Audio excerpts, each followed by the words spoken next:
how's everybody doing today? Let's not mention this gray hair that's sticking out the top of my hair. Like, come on, seriously. I got lots of gray hair, so anyway, I have a more personal video today that I really felt that I needed to address because I know there are a lot of people out there that may be struggling with the same issues. So this is an extremely hard video for me to make because this is an extremely personal issue. I don't even know where to begin on this because it's a lot. So I'm rambling, so shut up. I'll get on with it. Okay. When I was 15 years old, I had to have breast reconstructive surgery. The reason why I had to have that is because I was born with a congenital deformity called tubular breasts. Now, some of you may be familiar with that, know exactly what I'm talking about. Now, there's a more mild form of that, and there's a more severe form. I had the more severe form of that, so I wasn't developing properly. I was developing not right, very weird. And the doctor at the time even took pictures and asked me for permission to put them in like medical books and stuff. That's how severe it was. So yay me. I had to have 2 surgeries at that time. I had to have the first surgery. They had to, they pretty much had to reattach the nipple part of my breasts and sew them back on. They had to pull out tissue.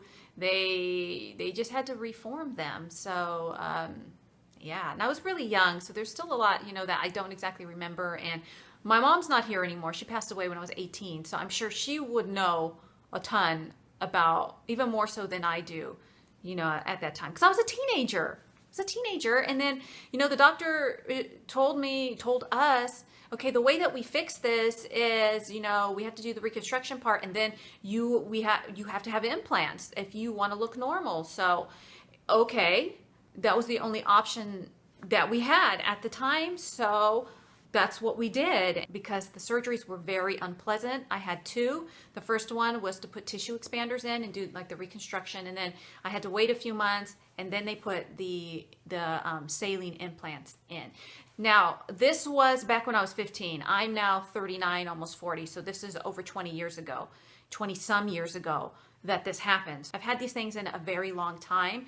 Now, back then in the 90s, they did know a good amount about implants, like the silicone implants were, they took them off the market at the time. And then they told you that saline implants are the safest thing. There's no problems.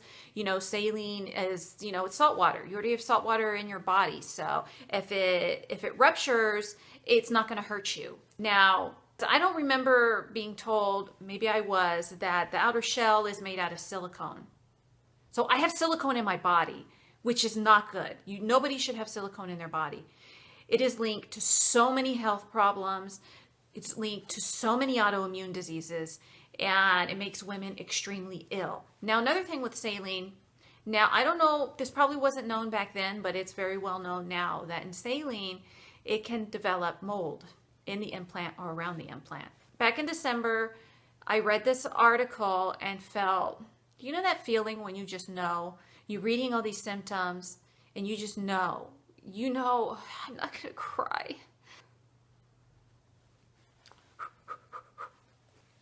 But try not to cry through this thing because it's been an emotional roller coaster for me.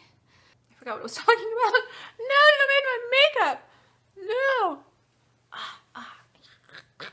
Anyway, you know when you know, like beyond a shadow of a doubt, that this is you. I read this article that was posted, this woman, I believe she was on the doctors, and I think that's why the article was posted, because she had recently been on the doctors talking about the mold in her implants and how sick she was, and that this doctor, Dr. Susan Kolb, performed the surgery. So I remember just breaking down when I read that article, because I knew, and I've had this feeling before when I found out I had MS, when I was having all the symptoms of it, and I read something, and it was like, I wrote that. And I remember breaking down crying because I knew that I had MS. Yeah, I remember that.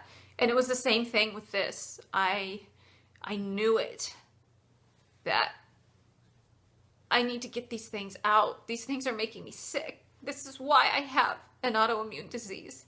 Seriously, am I going to cry all the way through this? I really hope not, but anyway, I knew, told my husband, he knew, and it's just been kind of unfolding since the end of December. So, made an appointment. Well, first I read this book, The Truth About Breast Implants, which was awful and eye-opening, and wonderful that this doctor specializes in this, because she had a problem with her breast too, like a deformity. She's all the way in Atlanta. I live in California. There are two of the top doctors that do this surgery. One is Dr. Susan Kolb, which is my doctor, and the other one is Dr. Fang, I think. I hope I didn't say that wrong. She's the one that did Yolanda Foster's explant. This is the doctor I wanted to go to because I really felt this is where God was leading me. So I have mold in my body. I have mold in my right implant. I have swollen lymph nodes, and I have infection in both of my breasts, and I have a rupture. They tell you if you have saline implants, if you have a rupture, you will know it because it will deflate. That is not true. And I just recently found this out because I have a rupture. And Dr. Susan Kolb told me that it is possible to have a type of rupture that does not deflate. So I'm going to have surgery to have my breast implants removed on June 10th. So basically, I'm going to be flying to Atlanta to have surgery, and I am scared, but I know this is something that I have to do to better my health. Now, thank God, my insurance is going to cover the explant, but I also need to have a lift done because of my size, and I'm not getting implants put back in. So the size of my breasts are going to decrease massively after this surgery. So I'm just going to have skin. I have no tissue because of the type of breast deformity that I had. There's no tissue. There's no fat. There was no tissue there before. The only tissue was in the nipple portion of my breast. There was no tissue around. So I don't know what I'm going to look like after my surgery. So I have to have a lift to get rid of some of that excess skin.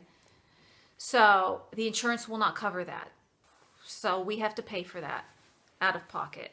And on top of that, my other option is to get more implants. Heck no. And my insurance will cover that. They will cover to replace my implants, but they will not cover the alternative, which is a fat transfer, which I didn't even know existed, was a total answer to prayer, because I thought it was either implants or nothing, which I was going to have to go with nothing and be deformed for the rest of my life, which would have been extremely difficult to live with. So fat transfer, my insurance will not cover because they say it's experimental. Anyway, I'm not getting implants put back in. I'm getting these things out of my body. And one thing my doctor pointed out to me when she was trying to just go through my symptoms and stuff, she said, you probably don't know any different because you have always had these symptoms. You've had these since you were 15 years old. And that just makes me want to cry because that's a big chunk of my life, that I feel like didn't have to happen, but did. I have had a lot of symptoms for a long time, just being cloudy, brain fog, as far back as I can remember, being tired all the time. When you're young, you shouldn't be tired all the time. And more recently, not more recently, but just over the years, just aching from head to toe with no explanation. I just hurt. And there is no reason why I should be in so much pain, but you just kind of live with it. And those are your bad days, and those are the days that you're down. And then you're hoping tomorrow will be a better day. And it usually is, thank God for me. It has been getting better, but it's not gone. So, and this has been years. You kind of just think, oh, I'm just getting older. I'm just getting older, and just weird things like thyroid issues popping up, cysts, things like that. Just like my body is just out of control. Autoimmune disease out of nowhere at 26 years old. Nobody in my family has MS. It just makes me sad, but I'm also hopeful because I feel like God has shown me that he's going to remove this mountain in my life. He's going to remove the root of the problem, and that's these breast implants. So I have to do this, as hard as it is. I know there's a risk of relapse after having surgery, like an MS relapse. And all this stuff scares me, but I'm okay because I know this is exactly where God wants me. I'm in the center of his will, and he's going to remove this mountain from my life, the root of the problem. So I'm confident in him and what he's going to do. So even though it's hard and I don't want to go through this the next few months, I have to do it. My strength comes from him. I can't explain it any other way.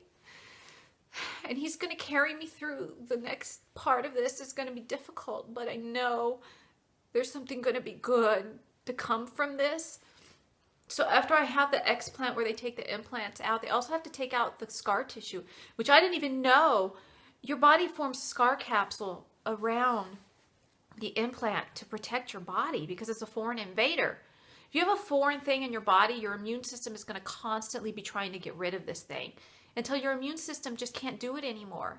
And then you end up with some weird autoimmune disease, not to mention all the chemicals that can contribute to that too, that are in your body. So in 6 months from my surgery, 6 to 7 months is when I have to have the fat transfer. I have to wait 6 months because I have to get all this mold, all this toxic junk out of my body. So I've already started the process, but I still have the implants in. So the next step is they have to take them out. I have to take all this stuff, antifungals, you name it, for 6 months. And then I can have the next procedure done. So this is going to be a long process. So I'm not looking forward to it, but I'm looking forward to getting better and getting these things out and just regaining more of my health from this. Now, I just want to look normal. I want to have breasts. I don't care the size.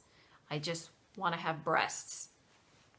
Yeah, so that is this journey that I'm going to be going on in a couple weeks. So we fly out there the 7th.